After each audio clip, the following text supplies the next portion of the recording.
Nanalan is a beloved children's show that first popped up in the grand old year of 1999.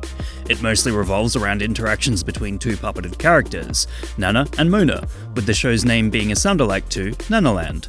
Two major memes have been ripped straight from Nanalan and blasted across digital spaces this year. We've got Who's That Wonderful Girl? That wonderful girl, could she be any cuter? And It's Okay Birdie. It's okay, Birdie. I'm gonna take care of you, Birdie. Okay? Which have seen extensive use across all social media platforms. What's amazing is that the show's creators, Jamie Shannon and Jason Hopley, also produced Mr. Meaty, another early delight that went on to inspire many memes.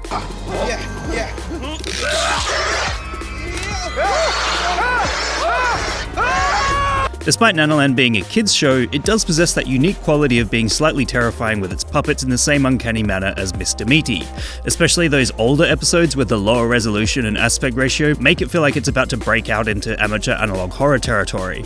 In an interview with Tom Power, the two creators note that they worked together from when they were 20 to 37, then took a break for 15 years and teamed up again for Nanalan. It's this fixation with Nanalan memes that have become an ironic way for people to express themselves online. Many seem to identify with the character of Mona more so than Nana, which perhaps fits into trends from years past such as I'm Baby or Baby Yoda, although the self-deprecation present here makes it feel a bit less cringe. After all, this meme perhaps becomes a way for some to relive certain parts of their childhood where they felt more vulnerable, with the Who's That Wonderful Girl song often placed with captions about breaking down or crying.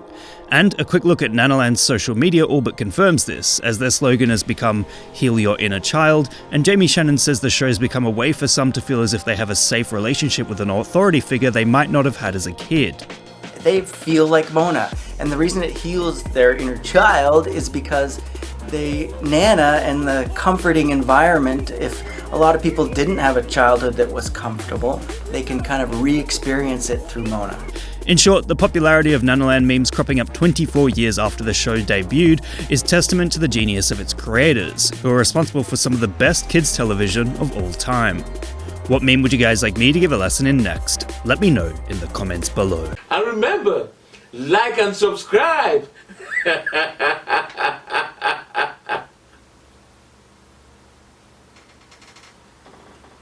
Or else.